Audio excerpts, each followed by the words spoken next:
Good afternoon, everyone, and welcome to Getting In, a college coach conversation. Thrilled to have you all with us today. Quick little plug to please review us on Apple Podcast. I know there are a number of you who've been listening to the show for years. We would love for others to find it, and that's one way we can ensure that. We are talking about middle school today, which might seem a little strange. This is a college coach getting into college podcast. Why would we be talking about middle school? Well, middle school is, in essence, where we lay a lot of the groundwork for college and, well, certainly for high school. And then that, of course, leads to college and beyond. So we just thought it'd be interesting today to do a show that's solely focused on those middle school years. Everything from making the most of that time to raising financially wise middle schoolers.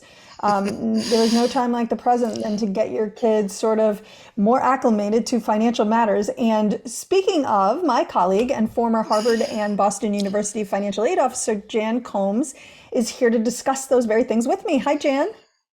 Hello, thanks for having me, Beth. Absolutely. So we're talking today about how we can, as parents, now I only have one and he's already well out of middle school, but personal finance is something that used to be taught in schools and isn't necessarily anymore. And so we thought it would be helpful to talk a little bit to parents about, things that they could be teaching their kids about personal finance. So I guess that's my first question for you is how can parents do that? Right. So, and I think a lot does fall on our shoulders as parents. I have a middle schooler as well as a bunch of older ones. And I asked her, are you doing anything in math class related to personal finance? She's like, no.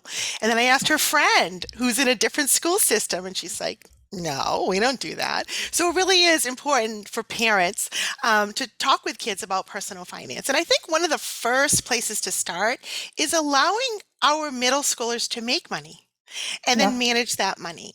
And I think one of the best ways is to offer them an opportunity to earn an allowance. And I do say earn.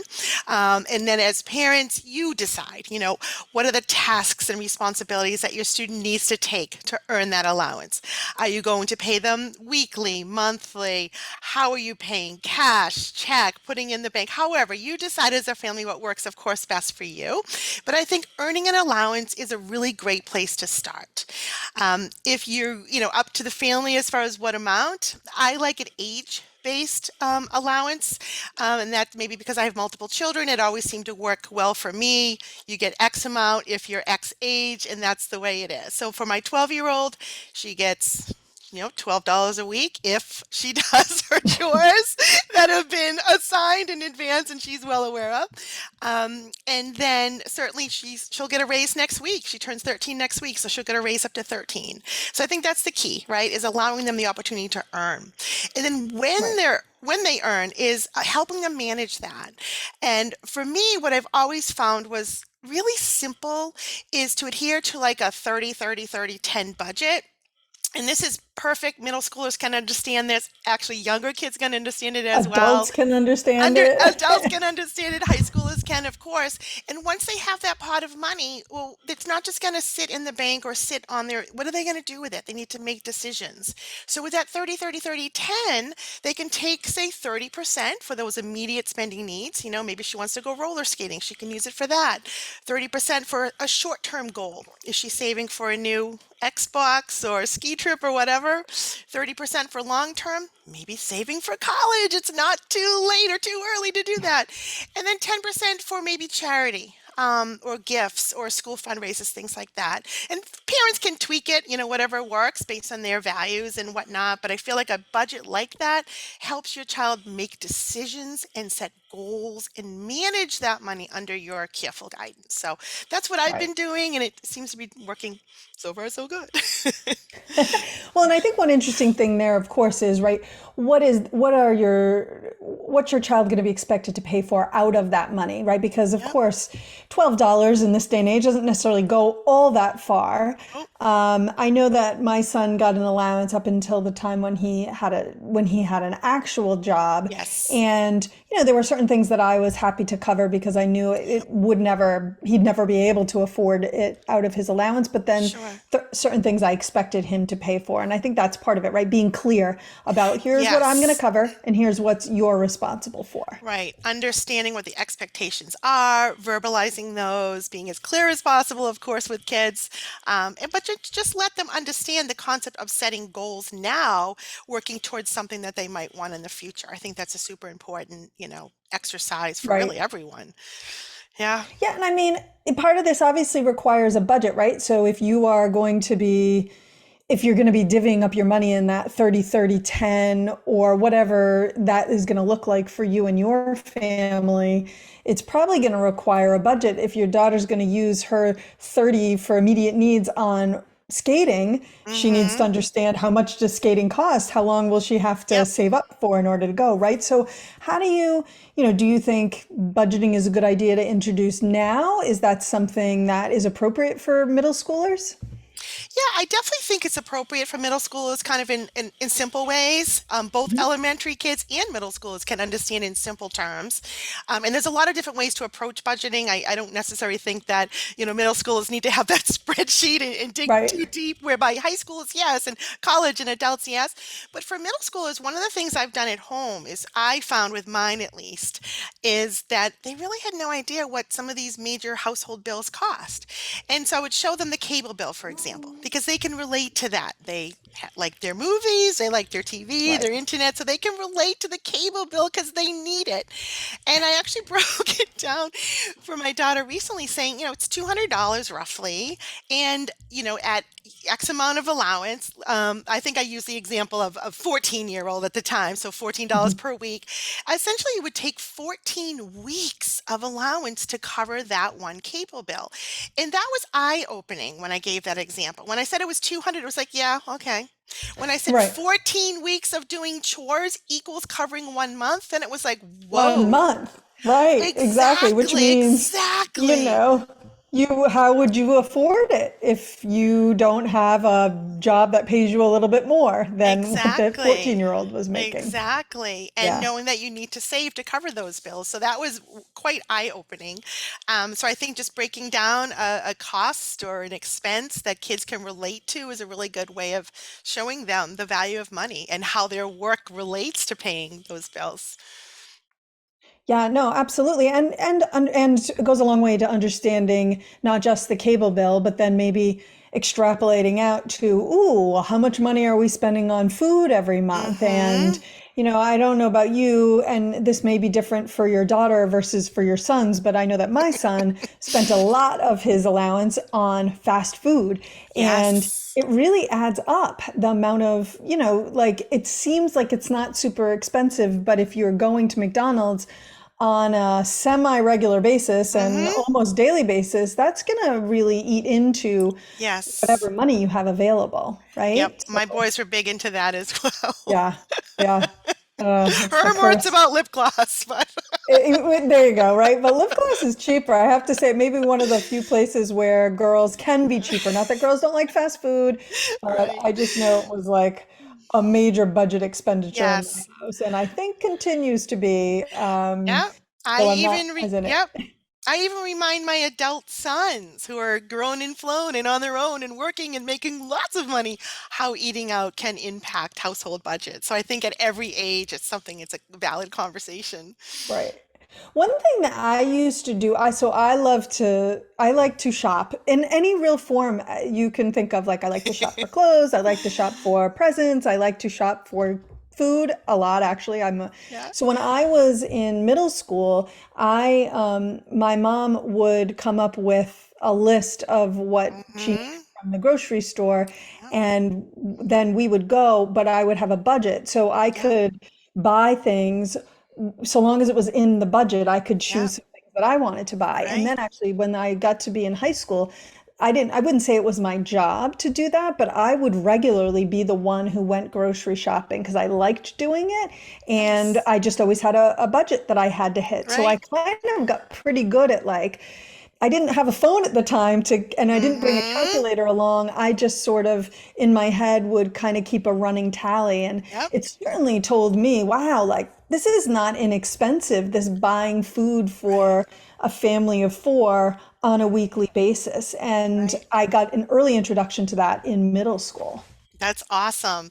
And Yeah. I do think there's a lot of value in whether it's food shopping or back to school shopping or planning for a birthday party or whatever it is, having a parent give their middle schooler a budget. Yes. I did that. And this is also when you can incorporate those needs versus wants conversations, which I think are so very important for personal finance in general, is understanding the difference between what's a need, what's a want. Hmm. And so same thing goes with school shopping, for example. I mean, my daughter would just love to go to Target and take the cart around and fill it up and not think about anything. But I Hmm. go in with her, give her a budget, and say, "This is what you have." And don't forget, it's not just about, 3 or 4 pairs of holy jeans, right? Right. But you need to, what do you need? You also need socks and you also need shoes. You need to incorporate everything that a real needs, Right. along with all of your wants. So whether it's grocery shopping, back to school shopping. Next week's her birthday, so she's going to have a party, and so she's going to go and she's going to have a budget and decide what she wants for goodie bags, right? And she has Yep. to decide. It's not endless. So same concept, Beth. I love it. It's real life stuff where they can learn and they're using their mind, right? Using math and all that, but really kind of making key decisions about what they need and versus what they want, and making sure it works in the budget.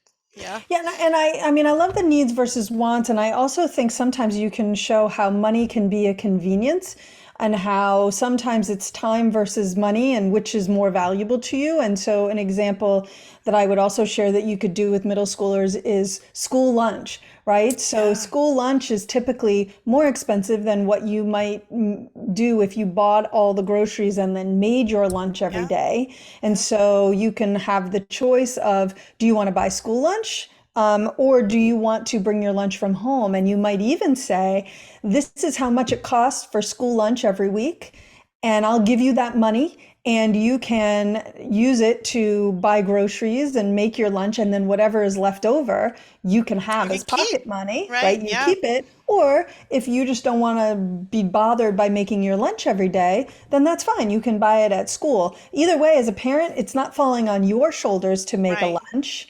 Right. And it's also I teaching, like that. right? I like that too. Man, did I was so over making lunches by the Yeah. time my son graduated from elementary school. Not Yeah. my, I like to cook, but man, that daily grind of putting together Yeah. something he would eat, not my favorite Yeah. thing. Making lunch is so different than cooking. Yes, Right? exactly. Exactly. So that's a great example.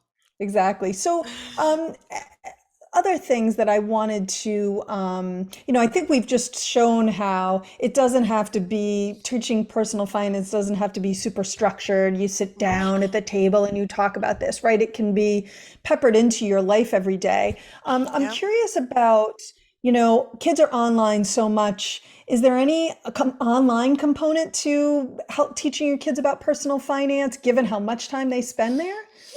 Yeah, I mean, there's definitely a lot of really neat apps and Hmm. websites that can teach personal finance. Absolutely. Certainly. Also, don't forget board games, right? You talked about unstructured, and I love that because it Hmm. doesn't have to be structured. And I find that when I sit my kids down to have something, it's like, oh, the eye rolling. What's mom want Right. now, right? But you're playing a board game. It's fun. It's family fun. You're bonding, playing Monopoly, playing Life, playing Payday or the stock exchange game, whatever it is. I remember playing Life with my middle schooler a few years ago, and she was like, "What's insurance? And Right. what's a mortgage?" And like we had some really great conversations, but it wasn't like I was talking at her. We were just Hmm. having great conversations while we were having fun moving the pieces around the board. So I actually think unstructured is much better, whether it's through a board game, through watch just a road trip, doing shopping trips, whatever it is, or using some of the apps Hmm. and websites that are available to you. I think unstructured is great, and I think it's a great way to get lessons across. Yeah, in a Any casual like way. two favorite apps that you would recommend to parents out there right now? So one of my colleagues uses S'mores Up. Up, she recommends that she basically manages her kids' allowances and can track that they've done everything they needed to do. And Mm. then she can remind herself that she's paid them. And then she allows them to pick, of the $10, how much is going into the immediate spending, how much is going into this goal, how much is going to charity. So S'mores Up was highly recommended by her. She has 2 boys and she's using that. Another friend of mine has 4 children and she uses Greenlight. And very similar, she manages, 4 kids' allowances, all different amounts because she uses the age-based option.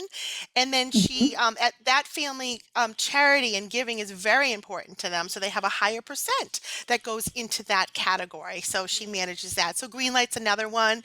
I'll say if anyone's interested in phone apps to help with any of these personal finance things, Forbes and Kiplinger usually at the end of each year will do an analysis of all the different apps that are available, and they'll have a nice long running list of apps, their purpose, they rate them, they give you a good description. So those are good resources for families as well.